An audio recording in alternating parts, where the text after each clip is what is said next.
Magandang araw, bagong Pilipinas. Narito ang Police News Express sa oras na ito.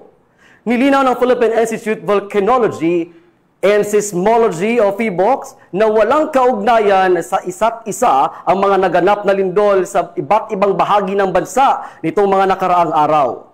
Ayon sa PHIVOLCS, magkakaibang fault lines ang pinagmulan ng mga pagyanig, kabilang ang mga magnitude 7.4 na lindol sa Davao Oriental ngayong Biyernes, October 10, magnitude 4.4 sa La Union at magnitude 6.9 sa Cebu, kamakailan.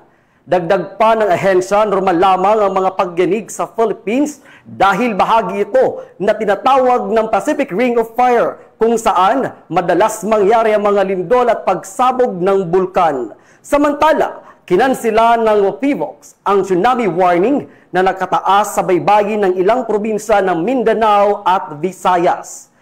Tinitiyak naman ng PNP na nakaalerto ang lahat ng unit sa buong bansa upang agarang makaresponde sakaling magkaroon ng pangangailangan pang-emergency.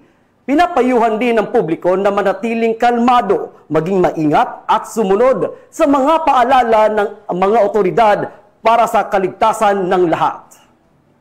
At para sa iba pang napapanahong balita ang pampulisya, laging tumutok sa Police News Network, alagad ng batas, tagataguyod ng balitang pulis. Ako po si Patrolman Justin Mamolo mula sa PNP Drug Enforcement Group, nagbabalita para sa Police News Express.